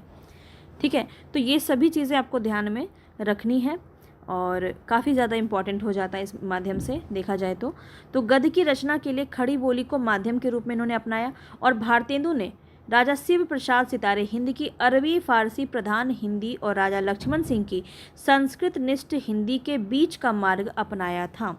ये पॉइंट काफ़ी इंपॉर्टेंट है। आगे देखते हैं, नेक्स्ट है यहाँ पे हिंदी खड़ी बोली के विकास में भारतेंदु जी का योगदान। हरिश्चंद्र मैगजीन इनकी रचना है, काफ़ी इंपॉर्टेंट है। 3 जो है इनकी पत्रिका है, ये तीनों आपको ध्यान में रखना है। ठीक है, पहला है आपका हरिश्चंद्र मैगजीन 1873 ईस्वी, हरिश्चंद्र चंद्रिका और बाला बोधनी 1874 ईस्वी। पत्रिकाओं के निबंधों में दृष्टव्य है यहाँ पे। ठीक है, और ये बाला बोधनी जो है ये आपके महिलाओं के लिए है। तो ये भी फैक्ट आपको पूछा जा सकता है कि भारतेंदु की ऐसी कौन सी रचना है जो पूर्णतः महिलाओं पर केंद्रित थी। तो बाला बोधनी जो हो जाएगा वो आपका सही हो जाएगा। ठीक है, अब देखिए आपको ये प्रश्न काफ़ी पूछा जाता है कि भारतेंदु मंडल के निम्न में से कौन से रचनाकार हैं नहीं हैं। तो ये सब एक जगह पे आपको यहाँ पे दिया हुआ है, इसको आप ध्यान से समझ लीजिए। इसको नोट भी कर सकते हैं, आप कर सकते नहीं, करना ही पड़ेगा। ठीक है, नोट करना है आपको, बहुत ज़रूरी है ये। और भारतेंदु मंडल के रचनाकारों का मूल स्वर क्या था? वो नवजागरण था। ये पॉइंट भी आपका एग्जाम में पूछा जाता है कि कौन से मंडल की क्या विशेषताएं रही हैं, यहाँ से प्रश्न आपका बनता है। ठीक है, तो देखिए साहित्य का जो प्रवृत्ति है वो काफ़ी बदलते जा रहा है, तो आपको ये सभी फैक्ट को ध्यान में रखना है। ठीक है, यहाँ से प्रश्न आपका बनता है द्विवेदी युग में क्या इंपॉर्टेंट था, किस चीज़ पे ज़्यादा फोकस किया गया था। तो इस तरह से देखा जाए कि विशेषताओं पे प्रश्न आपके बन रहे हैं। ठीक है, इसके प्रमुख रचनाकार कौन है? भारतेंदु हरिश्चंद्र, प्रताप नारायण मिश्र, बद्री नारायण चौधरी प्रेमघन, बालकृष्ण भट्ट, अंबिका दत्त व्यास, राधाचरण गोस्वामी, ठाकुर जगमोहन सिंह, लाला श्रीनिवास दास, सुधाकर द्विवेदी, राधाकृष्ण आदि जो कवि हैं ये काफ़ी इंपॉर्टेंट वाले हैं जहाँ से आपके क्वेश्चन बनते हैं। तो इसको बिल्कुल आपको स्किप नहीं करना है, ध्यान से 2-4 बार अच्छे से इसको पढ़ लीजिए, आपको याद हो जाएगा। कोई भी चीज़ मैं ये कहना चाहूँगी कि बहुत ज़्यादा पढ़ने से अच्छा है जितना आपने पढ़ा है उसको आप बार बार रिवीजन करें। ये आपको सबसे ज़्यादा जो है हेल्प करेगा आपके सिलेक्शन के लिए, क्योंकि कई बार आप पढ़े बहुत कुछ होते हैं पर उसका रिवीजन ही नहीं किया है और इस वजह से आप वहाँ जाते होंगे एग्ज़ाम में तो आपको लगता होगा कि ये भी पढ़ा था, ये भी पढ़ा था, पर क्या है आंसर कन्फ्यूज़न में सारे क्वेश्चन को गलत करके आते हैं। तो इसीलिए आपको रिवीजन पे ज़्यादा फोकस करना है। कम पढ़ो, पर जितना पढ़ो उसको ज़्यादा बार पढ़ो। ये सबसे बेस्ट टेक्निक है आपके सिलेक्शन के लिए, ठीक है। हिंदी के विकास में काशी नागरी प्रचारणी सभा जो है 1893 ईस्वी में इनका जो है, और इंडियन प्रेस प्रयाग का योगदान भी अत्यंत महत्वपूर्ण रहा है हिंदी के विकास में। तो काशी नागरी प्रचारणी सभा ये भी आपका बहुत ज़्यादा पूछा जाता है, 1893 याद रखेंगे। और इंडियन प्रेस प्रयाग से आपका योगदान महत्वपूर्ण है हिंदी के विकास में। अब नेक्स्ट जो है यहाँ पे नागरिक प्रचारणी सभा की प्रेरणा से इंडियन प्रेस प्रयाग द्वारा जून 1900 में सरस्वती पत्रिका का प्रकाशन आरंभ होता है। तो यहाँ पे किसके द्वारा होता है, ये काफ़ी ज़्यादा इम्पॉर्टेंट है और ये फैक्ट आपको ध्यान रखना है। इंडियन प्रेस प्रयाग द्वारा जून 1900 में सरस्वती पत्रिका का प्रकाशन आरंभ होता है और इसके प्रथम संपादक कौन होते हैं, चिंतामणि घोष। तो वहाँ महावीर प्रसाद द्विवेदी भी दे दिया रहेगा, चिंतामणि भी दे दिया रहेगा, श्याम सुंदर दास भी दे दिया रहेगा। तो मतलब बहुत सारे यहाँ पे बहुत सारे लोग थे जिन्होंने संपादन किया, लेकिन प्रथम संपादक अगर पूछा जाए तो चिंतामणि घोष हो जाएंगे। और इसी क्रम में आपका जो प्रश्न बनता है एक महावीर प्रसाद द्विवेदी से भी बनता है, जिन्होंने 1903 से लेकर के 1920 तक जो है संपादन किया था, ठीक है। यहाँ पे 1900 ईस्वी की बात की जा रही है जब आपका पत्रिका यहाँ पे शुरू होता है, ठीक है, आरंभ होता है। और उस वक्त कौन होते हैं, चिंतामणि घोष। ये भी आपको ध्यान में रखना है। अब हम आगे देखते हैं द्विवेदी युग। द्विवेदी युग में आपका 1900 से 1920 ईस्वी के अंतर्गत आता है। और ये आपका ध्यान रखेंगे कि पंडित महावीर प्रसाद द्विवेदी के नाम पर ये पड़ा है द्विवेदी युग। ये भी प्रश्न आपका कई बार पूछा जाता है, हजारी प्रसाद द्विवेदी, महावीर प्रसाद द्विवेदी, और भी 2-4 द्विवेदी का नाम यहाँ पे ऑप्शन में मिल जाएगा आपको। पर आपको पता होना चाहिए कि पंडित महावीर प्रसाद द्विवेदी के नाम पर जो है द्विवेदी युग का नाम पड़ा है, ठीक है। और ये समय जो इम्पॉर्टेंट है ना, जो आपके एग्जाम में पूछा जाता है, उसको मैं ज़्यादा हाईलाइट कर रही हूँ, तो उसको ज़रूर से आपको नोट करना है। 1903 में सरस्वती पत्रिका के संपादक के नियुक्त हुए। यहाँ पे मैंने आपको बता ही दिया है। सरस्वती पत्रिका को 20वीं शताब्दी के आरंभिक चरण का विश्वकोश कहा गया है। सरस्वती पत्रिका को, ये भी आपको फैक्ट ध्यान में रखना है, 20वीं शताब्दी के आरंभिक चरण का विश्वकोश कहा गया है, ठीक है। आगे देखते हैं 1900 से 1920 तक की अवधि को द्विवेदी युग कहा जाता है। इस युग को डॉक्टर नगेंद्र ने जागरण सुधार काल कहा है। ये फैक्ट काफ़ी इंपॉर्टेंट है, इससे प्रश्न आपका बन जाता है। तो जो भी इम्पॉर्टेंट क्वेश्चन बन सकते हैं वो सब आपको नोट करने हैं। डॉक्टर नगेंद्र ने जागरण सुधार काल कहा है, किसको, द्विवेदी युग को। ये प्रश्न बनता है। और नामकरण काल विभाजन से प्रश्न आपका बहुत बनता है। तो ये सभी फैक्ट आपको ध्यान रखने हैं। किसने कहा है ये ध्यान रखेंगे, डॉक्टर नगेंद्र ने कहा है, ठीक है। पंडित महावीर प्रसाद द्विवेदी ने सरल और शुद्ध भाषा के प्रयोग पर विशेष बल दिया। वे लेखकों कवियों की रचनाओं की वर्तनी और व्याकरण संबंधित त्रुटियों को स्वयं संशोधित कर देते थे और उन्हें शुद्ध लिखने हेतु प्रेरित करते थे।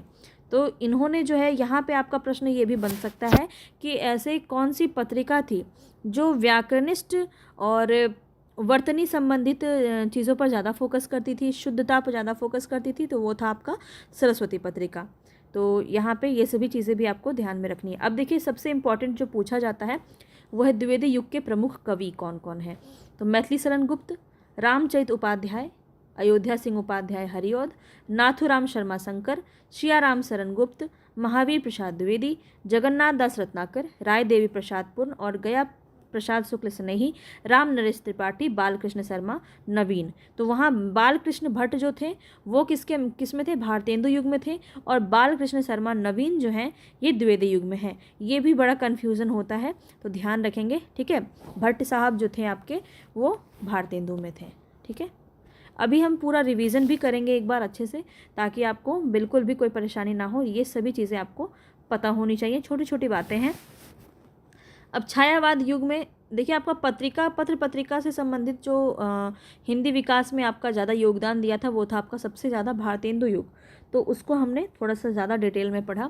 अब देखिए यहाँ पे छायावाद युग क्या है, तो ये आपका पहले तो समय आपको याद रहना चाहिए, 1918 से 3600 ईस्वी, ये काफ़ी पूछा जाता है। छायावाद युग को हिंदी साहित्य में द्विवेदी युग के बाद स्थान दिया जाता है। तो ये क्रम भी आपको याद होना चाहिए, कई बार आपका क्रम भी पूछ लिया जाता है, तो ये क्रम बहुत अच्छे से याद रखेंगे। भारतेंदु युग, उसके बाद आपका द्विवेदी, उसका छायावाद, फिर प्रगतिवाद, फिर प्रयोगवाद, इस प्रकार से आपका चलता है। नई कविता, साठोत्री, ये सब आपका धीरे धीरे वहाँ पे आपका मिलते जाएगा। अब छायावादी काव्य में प्रसाद जी ने प्रकृति को मिलाया है, निराला ने मुक्तक छंद दिया, पंत जी ने शब्दों को सरस बनाया और महादेवी वर्मा ने इसमें प्राण डाले। तो ये 4 जो थे आपके कौन थे, तो ध्यान रखेंगे ये जो 4 थे ये स्तंभ माने जाते हैं, ठीक है, स्तंभ माने जाते हैं। तो ये बात आपको ध्यान देना है कि छायावाद के प्रमुख स्तंभ कवि कौन है, तो याद रखेंगे जयशंकर प्रसाद, सूर्यकांत त्रिपाठी निराला, सुमित्रा नंदन पंत और महादेवी वर्मा। ये 4 नाम आपको बहुत अच्छे से याद रखने हैं। और किसने क्या दिया, प्रसाद जी ने क्या दिया, प्रकृति को मिलाया है, प्रकृति की बातें उन्होंने ज़्यादा की हैं। छायावाद युग में जो उनकी काव्य रचना है, छायावादी जो उनकी काव्य रचना है या फिर जो भी उनकी रचनाएं हुई छायावाद के समय में, वो आप उन्होंने देखेंगे तो प्रकृति पर उन्होंने ज़्यादा ध्यान दिया है। निराला ने क्या दिया, मुक्तक छंद दिया। मुक्तक छंद के प्रणेता जो है वो निराला जी माने जाते हैं। तो ये भी आपको फैक्ट याद रखना है, यहाँ से भी आपका एक प्रश्न बन जाता है। पंत जी जो है इन्होंने शब्दों को सरल बनाया और महादेवी वर्मा ने इसमें प्राण डाले थे। चलिए हम आगे देखते हैं छायावाद युग में कौन कौन से रचनाकार हैं इंपॉर्टेंट। तो छायावाद युग में माखनलाल चतुर्वेदी, बालकृष्ण शर्मा नवीन, ये आपके द्विवेदी युग में भी आ जाते हैं और छायावादी युग में भी आ जाते हैं। सुभद्रा कुमारी चौहान, रामधारी सिंह दिनकर, ये काफ़ी इंपॉर्टेंट है, दिनकर जी, ठीक है। सोहन लाल द्विवेदी, सियाराम शरण गुप्त, श्याम नारायण पांडे, गुरु भक्त सिंह। तो ये सभी जो हैं आपके अन्य काव्य प्रवृत्तियों में साहित्य सृजन करके हिंदी को समृद्ध बनाया है इन्होंने। छायावाद युग में पद के ही नहीं गद्य के संदर्भ में भी साहित्य खड़ी बोली के विकास का स्वर्ण युग था। तो छायावाद काफ़ी ज़्यादा इम्पॉर्टेंट रोल निभाता है। आगे देखते हैं प्रगतिवाद। यहाँ पे सबसे पहले तो आपको डेट याद रखना है, 1936 से 1942, ये आपका था प्रगतिवाद। हिंदी साहित्य में वर्ष 1936 से लेकर के 1942 तक की अवधि को प्रगतिवाद के नाम से जाना जाता है। प्रगतिवाद के आदि प्रवर्तक कौन है, कार्ल मार्क्स हैं, ये काफ़ी इंपॉर्टेंट है, ठीक है। कार्ल मार्क्स का नाम याद रखेंगे। ये कार्ल मार्क्स जो है ये मार्क्सवाद से संबंधित है। राजनीति में जो मार्क्सवाद है, साहित्य में वही प्रगतिवाद है, ये बात आपको ध्यान रखना। ये फैक्ट, ये कथन भी, ये जो आपका लाइन है ये आपका पूछा जाता है। अब प्रगतिवादी कविता में कवियों में कौन कौन शामिल है, तो सुमित्रा नंदन पंत, सूर्यकांत त्रिपाठी निराला, केदारनाथ अग्रवाल, नागार्जुन, त्रिलोचन शास्त्री, रांगे राघव, शिव मंगल सिंह सुमन, डॉक्टर रामविलास शर्मा आदि जितने भी कवि हैं ये सभी इंपॉर्टेंट वाले हैं। तो ये ध्यान रखेंगे, प्रगतिवादी कवियों के अंदर ये आते हैं। अब देखिए प्रयोगवाद की बात करें तो सबसे पहले आपको समय याद रखना है। प्रयोगवाद में आपका 1943 से 1953 का जो समय है वो प्रयोगवाद के अंदर आता है। प्रयोगवाद शब्द का प्रचलन कहाँ से आता है, अज्ञेय द्वारा संपादित तार सप्तक से माना जाता है। तार सप्तक आपको चारों तार सप्तक याद होने चाहिए। तार सप्तक के जो कवि हैं वो काफ़ी इंपॉर्टेंट है, पूछे जाते हैं, ठीक है। तो यहाँ से तार सप्तक से आपका एक ना एक क्वेश्चन तो ज़रूर बनता है, हर एक एग्ज़ाम में बनता है। तो ये आपको डिटेल से समझ में आना चाहिए। और ये भी याद रखेंगे कि अज्ञेय ने तार सप्तक के कवियों को क्या कहा था, राहु का अन्वेषी। ये भी आपका बीपीएससी टीआरई 3 में पूछा जा चुका है। और प्रयोगवाद सबसे अधिक अस्तित्ववाद से प्रभावित है, ये भी पॉइंट आपको नोट करना है कि सबसे ज़्यादा जो है ये किससे प्रभावित है, अस्तित्ववाद से प्रभावित है। और समकालीन समीक्षा में अज्ञेय को अस्तित्ववादी घोषित किया गया है। प्रयोगवाद युग में खड़ी बोली का काव्य भाषा में उत्तरोत्तर विकास होता गया। और इसके बाद आती है आपकी नई कविता। तो इसमें आपको ज़्यादा कुछ ध्यान नहीं देना है, सिर्फ ये ध्यान रखिए कि 1953 ईस्वी से अब तक की जो आपकी रचनाएं हैं वो नई कविता के अंदर आते हैं। और नई कविता के प्रमुख तत्व अनुभूति की सच्चाई और बुद्धिमूलक यथार्थवादी दृष्टि है। और नई कविता पत्रिका का प्रकाशन 1954 में इलाहाबाद से हुआ था और इसके संपादक कौन थे, डॉक्टर जगदीश गुप्त। ये नाम याद रखेंगे, नई कविता से संबंधित है, ये प्रश्न आपका काफ़ी ज़्यादा बनता है। अब देखिए हम ये थोड़ा सा देख लेते हैं यहाँ पे। तो दक्षिण में राष्ट्रकूटों और यादवों का राज्य स्थापित होने पर वहाँ हिंदी का खूब प्रचार प्रसार हुआ। मुस्लिम साम्राज्य के विस्तार के साथ ही हिंदी भाषा आंध्र प्रदेश, कर्नाटक आदि के देशों में भी प्रसारित हुई। स्वाधीनता संग्राम आंदोलन की भाषा हिंदी होने से हिंदी का पूरा देश में व्यापक प्रचार प्रसार हुआ। अब हिंदी हमारे देश की समृद्ध भाषा है और इसमें साहित्य की सभी विधाएं, नाटक, कहानी, उपन्यास, निबंध, आत्मकथा, जीवनी, रिपोर्टाज, यात्रा साहित्य, पत्र साहित्य, इन सभी को जो है साहित्य सृजन के रूप में यहाँ से देखने को मिलता है। और हिंदी के विकास से संबंधित कुछ संस्थाएं हैं जो आपके इम्पोर्टेंट हैं, इसको एक बार देख लीजिए। यहाँ से बहुत ज़्यादा नहीं, कुछ कुछ जो आपका इंपॉर्टेंट है पूछा जाता है। जैसे फोर्ट विलियम कॉलेज काफ़ी पूछा जाता है, पश्चिम बंगाल से संबंधित है और 1800 ईस्वी में इसका स्थापना वर्ष भी है। और हिंदी उद्धारणी प्रतिनिधि मध्य सभा उत्तर प्रदेश में है प्रयाग में, 1884 समय है। नागरी प्रचारणी सभा काशी उत्तर प्रदेश में, 1893, ये डेट आपको याद रखना है। हिंदी साहित्य सम्मेलन प्रयाग उत्तर प्रदेश से संबंधित है, 1910 में। दक्षिण भाषा हिंदी प्रचार संस्था मद्रास चेन्नई से 1915 में संबंधित है। अखिल भारतीय संगीत परिषद बम्बई महाराष्ट्र 1919 से संबंधित है। गुजरात विद्यापीठ अहमदाबाद गुजरात से संबंधित है, 1920। हिंदी विद्यापीठ देवघर झारखंड से संबंधित है, 1929। आगे देखते हैं, नागरी लिपि सुधार समिति इंदौर, ये आपका पूछा गया है एक बार, मध्य प्रदेश में 1935 से संबंधित है। प्रगतिशील लेखक संघ, ये पूछा जाता है आपका, प्रगतिशील लेखक संघ लखनऊ उत्तर प्रदेश 1936 से संबंधित है। और राष्ट्रभाषा प्रचार समिति वर्धा, ये भी आपका इंपॉर्टेंट है, ये भी पूछा जाता है। तो जो इंपॉर्टेंट है वो मैं आपको बता देती हूँ, ठीक है। तो यहाँ पे देखिए, ये आपका 1936 से संबंधित है। असम राष्ट्रभाषा प्रचार समिति गुवाहाटी असम, ये 1938 से संबंधित है। बम्बई हिंदी विद्यापीठ बम्बई महाराष्ट्र 1938 से संबंधित है। Indian people theatre association Bombay 1942 से संबंधित है। राष्ट्रभाषा परिषद पुणे, ये भी आपका इंपॉर्टेंट है, 1945 से संबंधित। देवनागरी लिपि सुधार समिति, ये भी आपका इंपॉर्टेंट है, पूछा जाता है। उत्तर प्रदेश 1947 से संबंधित है, ये स्थापना वर्ष है ये सब आपका, ठीक है। और देखिए, हिंदी बिहार राष्ट्रभाषा परिषद पटना बिहार, ये आपका 1951 से संबंधित है। हिंदी साहित्य अकेडमी नई दिल्ली में आपका 1953 से संबंधित है, ये भी आपका इंपॉर्टेंट है, ये भी आपका पूछा जाता है। हिंदी साहित्य अकेडमी, जहाँ से आपका हिंदी साहित्य में अन्य पुरस्कार जो है यहाँ से फिर आपका लॉन्च किया गया था। संगीत नाटक अकादमी, ये आपका नई दिल्ली में 1953 से संबंधित है। नेशनल बुक ट्रस्ट जो है ये आपका नई दिल्ली से संबंधित है। राष्ट्रीय नाट्य विद्यालय नई दिल्ली 1959। नागरी लिपि परिषद, ये भी इंपॉर्टेंट है आपका, 1975। और महात्मा गांधी अंतर्राष्ट्रीय हिंदी विश्वविद्यालय वर्धा 1997। तो ये जो हमने यहाँ पे पूरा देखा, ये मैं आपको बता दे रही हूँ कि कौन कौन सा आपका जो है बहुत ज़्यादा इम्पॉर्टेंट है, जो आपका पूछा जाता है। तो यहाँ पे पहले तो ये फोर्ट विलियम, उसके बाद आपका नागरी प्रचारणी सभा काशी, इसके बाद हिंदी साहित्य सम्मेलन प्रयाग उत्तर प्रदेश, इसके बाद आपका दक्षिण भारत भी एक बार आया है, दक्षिण भारत हिंदी प्रचार संस्था। इसके बाद अगर हम बात करें, हिंदी विद्यापीठ देवघर, नागरी लिपि सुधार समिति इंदौर, प्रगतिशील लेखक संघ लखनऊ, प्रचार राष्ट्रभाषा प्रचार समिति वर्धा। इसके बाद आपका हो जाएगा राष्ट्रभाषा परिषद पुणे महाराष्ट्र, देवनागरी लिपि सुधार समिति उत्तर प्रदेश, ये आपका इम्पॉर्टेंट है। हिंदी बिहार राष्ट्रभाषा परिषद से आपका इस बार बिहार स्टेट में क्वेश्चन आया है, तो ये आप देख सकते हैं कि यहाँ से भी प्रश्न आपका बनता है। यहाँ से आपका बना है कि ये जो है आपका संस्था, यहाँ से आपका कौन सी पत्रिका प्रकाशित होती थी, तो ये ऐसा प्रश्न आपका बना है इस बार, ठीक है। तो देखने को है कि कुछ भी आपका पूछा जा सकता है, तो जो भी चीज़ें करवा रही हैं, कोई भी चीज़ आपकी फालतू नहीं है, सभी इंपॉर्टेंट है, ठीक है। और आपका कौन सा इंपॉर्टेंट है यहाँ पे, तो हिंदी साहित्य अकेडमी, हिंदी साहित्य अकेडमी, इसके बाद राष्ट्रीय नाट्य विद्यालय, ये ना भी करें तो चलेगा, ठीक है। नागरी लिपि परिषद, नागरी लिपि परिषद, ये देख लीजिएगा। और ये इतना आपका जो है इम्पॉर्टेंट है, जिसको आपको देखना है।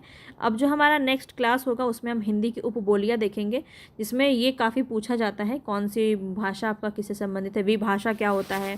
विभाषा देखिए, ये आपके जो है बीपीएससी में इस प्रकार के प्रश्न बने हैं, तो आपको ध्यान रखना है। उपभाषा विभाषा ये सब आपका ऑप्शन में दिया होता है, तो कौन सा किससे संबंधित है, किसको हम विभाषा कहते हैं, किसको उपभाषा कहते हैं, किसको क्षेत्रीय बोली कहते हैं, ये सब हम देखेंगे। और ये इसको हम डिटेल में समझेंगे कि आपका पश्चिमी क्षेत्र में कौन सी बोलियां आती है, कौन सा किस जगह से आपका संबंधित है, ये सब आपका इम्पॉर्टेंट है, यहाँ से बनता है। कौन आपकी खड़ी बोली आकार बहुला है, ये सब आपका बहुत बनता है, ठीक है। तो ये बहुत इंपॉर्टेंट रहेगा नेक्स्ट हमारा वीडियो, जहाँ पे हम ये सभी चीज़ों को देखेंगे, पूरा डिटेल में समझेंगे। और आज हमने क्या क्या देखा, इसको हम एक बार फिर से रिवाइज़ कर लेते हैं, ताकि हमें अच्छे से हमारे दिमाग में बैठ जाए। तो आज हमने हिंदी खड़ी बोली, हिंदी का विकास देखा, जिसमें हमने सबसे पहले देखा भारतेंदु पूर्व युग जो है आपका 1800 से 1850 ईस्वी, ये डेट याद रखेंगे। अमीर खुसरो और बंदा नवाज जो है यहाँ पे इनकी रचनाएँ मिलती हैं आपकी शुद्ध खड़ी बोली में। और इसके बाद आपका वास्तविक आरंभ जो 1000 ईस्वी से माना जाता है, ये आपका इम्पॉर्टेंट है, तो इसको आप ध्यान में रखेंगे कि ये चीज़ आपकी काफ़ी इम्पॉर्टेंट है, ठीक है। 1000 ईस्वी ये पूछा जाता है, ठीक है, इसको ध्यान रखेंगे। और ये आपका आदिकाल, मध्यकाल और आधुनिक काल, ये आपका डेट याद रख लीजिए, आधुनिक भाषा के अंदर ये आता है आपका। और सबसे इम्पॉर्टेंट रोल आपका निभाता है फोर्ट विलियम कॉलेज, जिसके आचार्य कौन, जिसके यहाँ पे आचार्य जॉन गिल्क्राइस्ट यहाँ पे आपके सबसे ज़्यादा इंपॉर्टेंट है। और इसके बाद कौन कौन है ये काफ़ी पूछा था, इंसान अल्लाह खां, लल्लू लाल, सदा मिश्र और सदा सुखलाल, इनका ये योगदान रहता है हिंदी के अनेक पुस्तकों के मौलिक प्रकाशन में और इनके योगदान में। अब इंसान अल्लाह खां की रचना में रानी केतकी की कहानी, जो ठेठ बोलचाल की भाषा में प्रचलित हुई। लल्लू लाल की 14 रचनाएँ हैं, ये भी आपका पूछा जाता है, ठीक है। प्रेम सागर इनकी रचना है। सदल मिश्र की नासिकेतोपाख्यान, अध्यात्म रामायण और रामचरित्र, ये 3 रचनाएं इनकी मिलती है। और सदा सुखलाल की सुख सागर, ये सभी इंपॉर्टेंट है, ये सभी हमने बात की। इसके बाद कुछ पत्रिका हमने देखा जो भारतेंदु पूर्व युग में आपका देखने को मिलता है, वह सबसे पहले उदंत मार्तंड, ठीक है, सबसे पहला हिंदी का सबसे पहला समाचार पत्र है। और ये 1826 ईस्वी में कलकत्ता से प्रकाशित हुआ। 1828 में बंगदूत, इसको सरकार बंद कर देती है 1829 में, ठीक है। लेकिन ये भी आपका यहाँ पे क्वेश्चन आपका बनता है, ये बंगदूत किसकी पत्रिका है, ये मुझे आप कमेंट बॉक्स में बताएंगे, ठीक है। चलिए, बहुत ही प्रसिद्ध है और काफ़ी पूछा जाता है। अब देखिए, भारतेंदु युग जो है, पूर्व युग जो है, उसमें 2 लेखक प्रसिद्ध थे आपके, राजा शिव प्रसाद सितारे हिंद और राजा लक्ष्मण सिंह। तो आपसे क्वेश्चन बन जाएगा कि यहाँ पे निम्न में से कौन है जो भारतेंदु पूर्व युग के रचनाकार हैं। तो ये 2 नाम आपको याद रखना है, राजा शिव प्रसाद सितारे हिंद और राजा लक्ष्मण सिंह। देखिए, ये जो है आपका मंडल, ये जो युग है, ये सभी युग से संबंधित जो कवि हैं, ये आपको बहुत अच्छे से याद रखना है, क्योंकि यहाँ से प्रश्न आपका बनता है, ठीक है। 2-4 बार या तो कॉपी में आप लिख लीजिए, उससे भी आपको याद हो जाएगा, ठीक है। और बार बार देखते रहने से तो आपको याद हो ही जाएगा। और यहाँ पे आपको 2 बातें ध्यान रखनी है। सबसे पहले तो राजा शिव प्रसाद सितारे हिंद, ये आपका उर्दू शैली का प्रयोग करते थे, और लक्ष्मण सिंह जो है वो विशुद्ध संस्कृत निष्ठ रूप का प्रयोग करते थे। राजा शिव प्रसाद सितारे हिंद जो है बनारस अखबार इनकी पत्रिका है, और इसके विरोध में कौन सी पत्रिका आई थी, तो सुधाकर आई थी। और ये किसकी है, ये भी मुझे आप कमेंट बॉक्स में बताएंगे, ये दोनों आपकी पूछी जाती है, ठीक है। अब समाचार सुधा वर्षन पहले ही बता चुकी हूँ, 1854 ईस्वी में, ये भी किसकी है, ये आपको पहले ही बोली हूँ आपको बताने के लिए। ये सब चीज़ें आप मुझे कमेंट बॉक्स में बताएंगे, आपको इसे यकीन मानिए बहुत ही अच्छे से याद हो जाएगा। अब पंजाब से नवीन चंद्र राय ज्ञान प्रकाशनी निकालते हैं, ये भी प्रश्न आपका पूछा जाता है कि ज्ञान प्रकाशनी जो पत्रिका है ये किसकी है, तो पंजाब से निकलती है, ये भी बात आपको ध्यान रखना है। इसके बाद हमने देखा शिव प्रसाद सितारे हिंद ने विद्यालय के लिए पाठ्य पुस्तक का रचना किया, जिससे आपका हिंदी के विकास के प्रचार प्रसार में योगदान इन्होंने दिया। राजा लक्ष्मण सिंह की रचना यहाँ पे पत्रिका है राजा प्रजा हितैषी, और ये कितने में आपका आगरा से प्रकाशित होती है, 1861 में। संस्कृत गर्भित शुद्ध हिंदी का प्रचार प्रसार इन्होंने किया है। राजा लक्ष्मण सिंह ने शकुंतला नाटक का अनुवाद संस्कृत से खड़ी बोली में किया, ये भी आपको पता होना चाहिए। इसके बाद ईसाई पादरी भी इसमें सहयोग देते हैं, ठीक है। और 1817 में कलकत्ता बुक सोसाइटी और 1833 में लगभग आगरा स्कूल बुक सोसाइटी की स्थापना होती है, जहाँ पे भी कुछ विषय की पुस्तकों का प्रकाशन किया जाता है। इसके बाद हमने देखा पूरा भारतेंदु युग। भारतेंदु युग के प्रवर्तक कौन है, भारतेंदु हरिश्चंद्र है। आधुनिकता का प्रवर्तक इन्हें माना जाता है, और 1850 से 1900 की ईस्वी तक की जो अवधि है वो आपका भारतेंदु युग कहलाती है, ये आपको याद रखना है। और इस युग में जो है गद्य के बहुरूपी रूप का सूत्रपात हुआ है, गद्य की रचना के लिए खड़ी बोली के माध्यम बनाया गया है, ये सब बातें आपको ध्यान रखनी है। भारतेंदु ने राजा शिव प्रसाद सितारे हिंदी की अरबी फारसी प्रधान हिंदी और राजा लक्ष्मण सिंह की संस्कृत निष्ठ के बीच का मार्ग अपनाया, ये भी आपको बात पता होनी चाहिए। अब इनकी 3 रचनाएं, 3 इनकी पत्रिका है काफ़ी इंपॉर्टेंट, हरिश्चंद्र मैगजीन, हरिश्चंद्र पत्रिका और बाला बोधनी। बाला बोधनी आपकी महिलाओं के लिए प्रसिद्ध है, ये भी मैं आपको बता ही चुकी हूँ।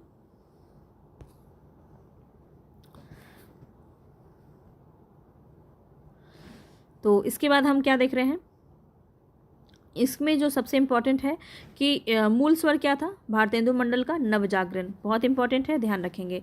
इसके बाद देखिए इसके रचनाकार जो कौन प्रमुख रचनाकार है भारतेंदु युग में, तो भारतेंदु हरिश्चंद्र है, प्रताप नारायण मिश्र, बद्री नारायण चौधरी प्रेमघन, बालकृष्ण भट्ट, याद रखेंगे भट्ट साहब जो है वो भारतेंदु के अंदर आते हैं, और बालकृष्ण शर्मा नवीन जो है वो द्वितीय व छायावाद के अंदर चले जाते हैं, ठीक है। अंबिका दत्त व्यास, राधाचरण गोस्वामी, ठाकुर जगमोहन सिंह, लाला श्रीनिवास दास, सुधाकर द्विवेदी, राधा कृष्ण, ये सभी जो है इंपॉर्टेंट है। काशी नागरी प्रचारणी सभा जो है 1893, याद रखेंगे, ये भी आपका काफ़ी इंपॉर्टेंट रोल निभाता है। और सरस्वती पत्रिका जो है इंडियन प्रेस प्रयाग द्वारा किया जाता है स्टार्ट, और इसके प्रथम संपादक कौन है, चिंतामणि घोष।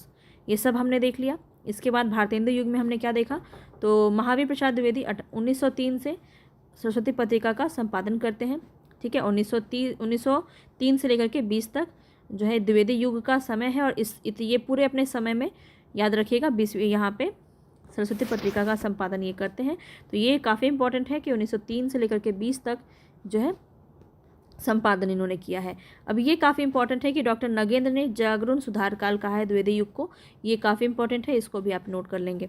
पंडित महावीर प्रसाद द्विवेदी ने सरल और शुद्ध भाषा के प्रयोग पर विशेष बल दिया, और त्रुटि संबंधी जो भी होता था उसको वो निकाल देते थे। इसी क्रम में एक क्वेश्चन और बनता है आपका कि निराला जी की रचना थी जूही की कली, जिसको इन्होंने वापस कर दिया था, इन्होंने अपनी पत्रिका में प्रकाशित नहीं किया था, ये कहकर कि इसमें बहुत सारी अश्लीलता है, और ये आपका मुक्तक छंद की सबसे प्रथम रचना मानी जाती है जूही की कली, याद रखेंगे, जो निराला की है। प्रश्न यहाँ से भी बनता है। आगे देखेंगे तो द्विवेदी युग के प्रमुख कवि कौन कौन से हैं, मैथिली शरण गुप्त, रामचरित उपाध्याय, अयोध्या सिंह उपाध्याय, हरिऔध नाथुराम शर्मा शंकर, सियाराम शरण गुप्त, महावीर प्रसाद द्विवेदी, जगन्नाथ दास रत्नाकर, राय देवी प्रसाद पूर्ण, गया प्रसाद शुक्ल स्नेही, राम नरेश त्रिपाठी, बालकृष्ण शर्मा नवीन। तो ये सभी काफ़ी इंपॉर्टेंट है, इसको याद रखेंगे। छायावाद में हमने देखा, सबसे पहले तो ये समय आपको याद रखना है, 1918 से 1936 का समय जो है छायावाद में होता है, और जयशंकर प्रसाद, निराला, पंत और महादेवी वर्मा ये इसके अंदर स्तंभ कवि के रूप में माने जाते हैं। अब अगर छायावाद में हम प्रमुख रचनाकार को देखें तो माखनलाल चतुर्वेदी, बालकृष्ण शर्मा नवीन, सुभद्रा कुमारी चौहान, रामधारी सिंह दिनकर, सोहनलाल द्विवेदी, सियाराम शरण गुप्त, श्याम नारायण पांडे, गुरुभक्त, ये सभी जो हैं आपके छायावाद युग के अंदर आते हैं। ये सभी आपको बात ध्यान रखना है। प्रगतिवाद की रचना समय याद रखेंगे, 1936 से 1942 का समय जो है प्रगतिवाद के लिए है, और मार्क्सवाद इससे प्रभावित है प्रगतिवाद। तो कार्ल मार्क्स जो है ये प्रवर्तक माने जाते हैं प्रगतिवाद के। तो ये भी प्रश्न आपका बनता है, ये भी इंपॉर्टेंट है। और प्रगतिवादी कवियों में कौन कौन आ जाएंगे, तो सुमित्रानंदन पंत, सूर्यकांत त्रिपाठी निराला, केदारनाथ अग्रवाल, नागार्जुन, त्रिलोचन शास्त्री, रांग राघव, शिवमंगल सिंह सुमन।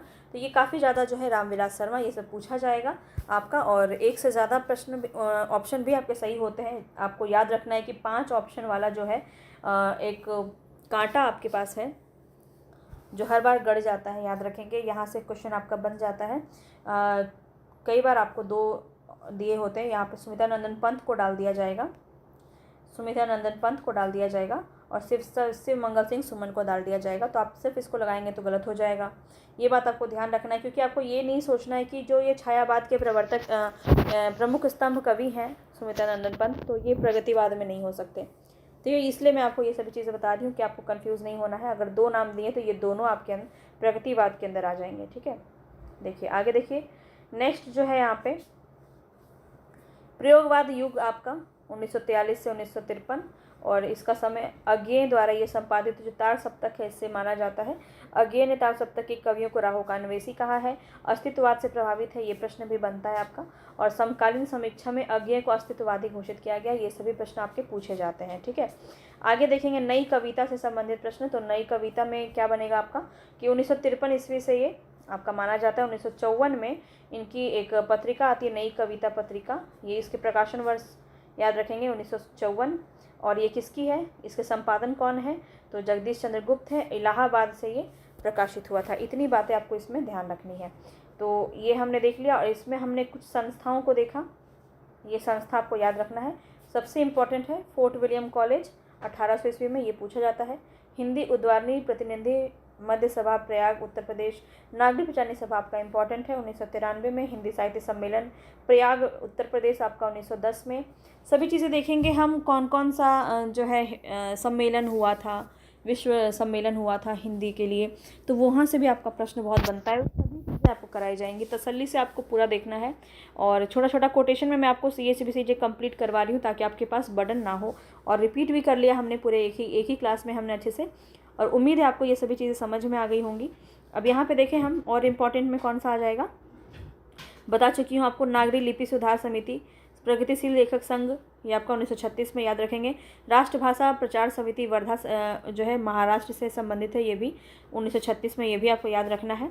और महाराष्ट्र परिषद पुणे, देवनागरी लिपि सुधार, बिहार राष्ट्र भाषा परिषद, ये सब आपको बहुत अच्छे से ध्यान रखना है। हिंदी साहित्य सम्मेलन प्रयाग उत्तर प्रदेश, ये भी ध्यान रखेंगे। तो ये सब जो है आपका बहुत ज़्यादा पूछा जाता है, ठीक है। इसके बाद हिंदी साहित्य अकेडमी, ये आपका जो है 1953 से सबसे पहला जो है हिंदी साहित्य पुरस्कार मिलता है 1955 में। किसको मिलता है? और माखनलाल चतुर्वेदी को मिलता है। किसके लिए मिलता है ये मुझे आप कमेंट बॉक्स में बताइए, ठीक है। तो काफ़ी इंपॉर्टेंट है, यहाँ से भी प्रश्न आपके बीपीएस इस बार पूछा गया बिहार स्टेट में। तो ये सभी प्रश्न देख सकते हैं आपकी कितना रिलेट करता है और बिहार इस प्रकार के प्रश्न पूछता है, तो ये आपको पता होना चाहिए। तो इसके बाद नेक्स्ट जो है हिंदी की उपभाषाएं और बोलियां, उनके क्षेत्र से संबंधित सभी चीज़ें हम देखेंगे। यहाँ तक अगर आप पूरा वीडियो आपने देखा है, पसंद आया आपको, तो कमेंट बॉक्स में ज़रूर बताइएगा, ठीक है, कैसा लगा आपको। और इसका नोट्स ज़रूर बनाते हुए रहिएगा, ठीक है, बनाते चलिएगा और इसका रिवीजन कीजिएगा। पूरा भाषा विज्ञान आपको अच्छे से कराया जाएगा। फिर हम प्रश्न भी देखेंगे, ठीक है। चलिए बढ़ेंगे नेक्स्ट वीडियो पे, तब तक के लिए धन्यवाद। पसंद आता है तो लाइक शेयर सब्सक्राइब आप कर दीजिएगा। धन्यवाद।